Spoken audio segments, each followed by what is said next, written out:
Jeremy. Today's day 299 of reading. Today reading Harry Potter and the Goblet of Fire. Let's get started. Today we're reading Harry Potter and the Goblet of Fire. We are on page 504. I might have read a sentence. Let's go. Dumbledore and Ludo Bagman stood beaming at Harry and Ron from the bank as they swam nearer, but Percy, who looked very white and somehow much younger than usual, came splashing out to meet them.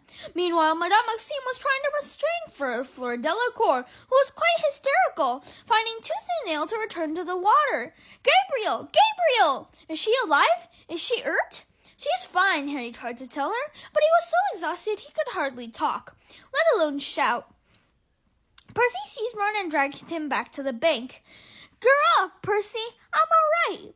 Dumbledore and Bagman were pulling Harry upright. Fleur had broken free of Madame Maxime and was hugging her sister. It was the Grindylows. They attacked me. Oh, Gabriel, I thought. Come here, you, said Madame Pomfrey. She seized Harry and pulled him over to Hermione and the others. Wrapped him so tightly in a blanket he felt as though he were in a straitjacket, and forced a measure of very hot potion down his throat. Steam gushed out of his ears. Harry, well done, Hermione cried. You did it. You found out how all by yourself. Well, said Harry, he would have told her about Dobby, but he just noticed Karkaroff was watching him. He was the only judge who had not left the table, the only judge not showing signs of pleasure and relief that Harry, Ron, and Fleur's sister had got back safely. Yeah, that's right, said Harry, raising his voice slightly so that Karkaroff could hear him.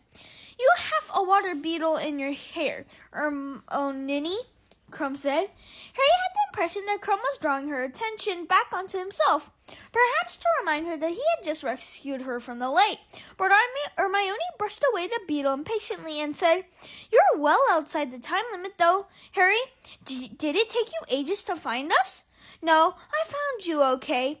Harry's feeling of stupidity was growing. Now he was out of the water, it seemed perfectly clear that Dumbledore's safety precautions wouldn't have permitted the death of a hostage just because their champion hadn't turned up. Why hadn't he just grabbed Ron and gone? He would have been the first back. Cedric and Crumb hadn't wasted any time worrying about anyone else. They hadn't taken the Mersong seriously. Dumbledore was crouched at the water's edge, deep in conversation of what seemed to be the chief mer person, a particularly wild and ferocious-looking female. He was making sure the same sort of screechy noises that the mer people made when they were above water. Clearly, Dumbledore could speak Mermish. Finally, he straightened, turned to his fellow judges, and said, A conference before we give marks, I think. The judges went into a huddle. Madame Pomfrey had gone to rescue Ron from Percy's clutches. She led him over to Harry and the others, gave him a blanket and some pepper-up potion, then went to fetch Fleur and her sister. Fleur had many cuts on her face and arms, and her robes were torn, but she didn't seem to care, nor would she allow Madame Pomfrey to clean them. Look at Gabriel, she told her, even though she turned to Harry. You saved her, she said breathlessly, even though she was not your hostage. Yeah, said Harry, who was now heartily wishing he'd left all three girls tied to the statue. Fleur bent down, kissed Harry twice on each cheek. He felt his face burn and would have been surprised if steam was coming out of his ears again, then said to Ron, And you too, you elked? Yeah, said Ron, looking extremely hopeful. Yeah, a bit. Fleur swooped down on him, too, and kissed him. Hermione looked simply furious, but just then, Ludo Bagman's magically magnified voice boomed out beside them, but making them all jump and causing the crowd in the stands to go very quiet. Ladies and gentlemen, we have reached our decision. Chieftainess Mercus has told us exactly what has happened at the bottom of the lake, and we have therefore decided to award marks out of 50 for each of the champions as follows. Fleur Delacour, though she demonstrated excellent use of the Bubblehead charm, was attacked by the Grindylows as she approached her goal and failed to retrieve her hostage. We award her 25 points. Applause from the stands. I deserve 0, said Fleur throatily, shaking her magnificent head. Cedric Diggory, who had also used a Bubblehead charm, was first to return with his hostage, though he returned 1 minute outside the time limit of an hour. enormous cheers from the Hufflepuffs in the crowd, Harry saw Cho gave Cedric a glowing look. We therefore award him 47 points. Harry's heart sank. If Cedric had been outside the time limit, he most certainly had been. Victor Crumb used an incomplete form of transfiguration, which was nevertheless effective, and was second to return with his hostage. We award him 40 points. Karkaroff clapped particularly hard, looking very superior. Harry Potter used Jillyweed to great effect, Bagman continued. He returned last and well outside the time limit of an hour. However, the Merc Chieftainess informed us that Mr. Potter was the first to reach the hostages, and that the delay in his return was due to his determination to rescue all hostages to safety, not merely his own. Ron and Hermione both gave Harry half-exasperated, half-commiserating looks. Most of the judges, and here, Bagman gave Karkaroff a very nasty look.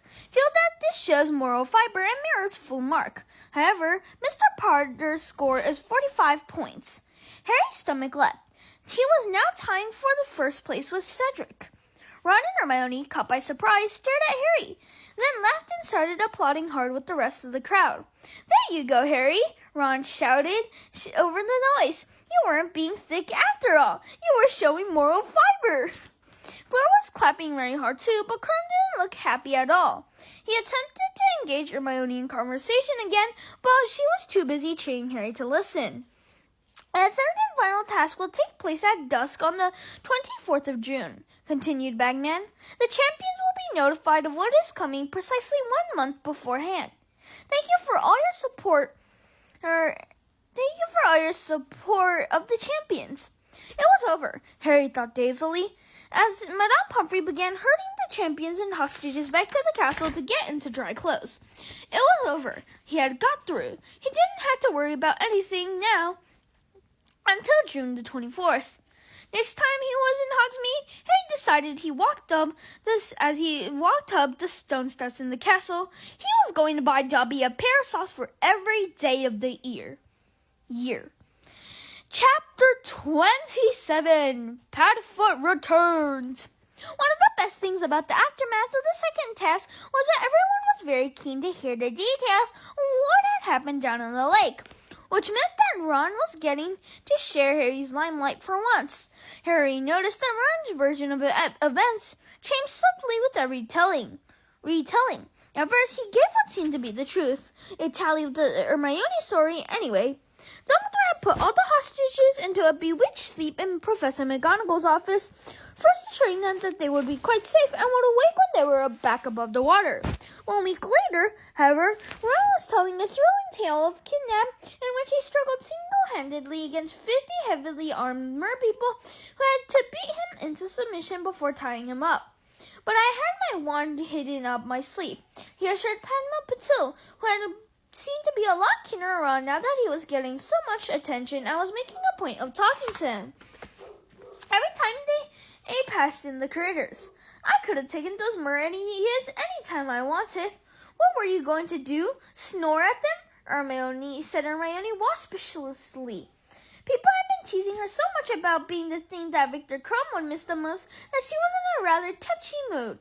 Ron's ears went red, and thereafter he reverted to the bewitched sleep version of events. As they entered March, the weather became drier, but cruel winds skinned their hands and faces every time they went out onto the grounds. There were delays in the post because the owls kept being blown off course. The brown owl that Harry had sent to Cyrus with the dates of Hogsmeade weekend turned up at breakfast on Friday morning with half its feathers sticking up the wrong way. Harry had no sooner torn off Cyrus's reply than it took flight, clearly afraid it was going to be sent outside again. Cyrus's letter was almost as short as the previous one. "Be at the stile at the end of the road out on Hogsmeade, past Jervich and Banks, at 2 o'clock on Saturday afternoon. Bring as much food as you can." "He hasn't come back to Hogsmeade?" said Ron incredulously. "It looks like him, doesn't it?" said Hermione. "I can't believe him," said Harry tensely. "If he's made it so far, though, hasn't he?" said Ron. "And it's not like this place is swarming with Dementors anymore." Harry folded up the letter, thinking if he was honest with himself, he really wanted to see Cyrus again. He therefore approached. "Thank you, everyone. That's all for today. Bye. See you tomorrow." Tomorrow we're going to read page 511. 6, 7. Peace out!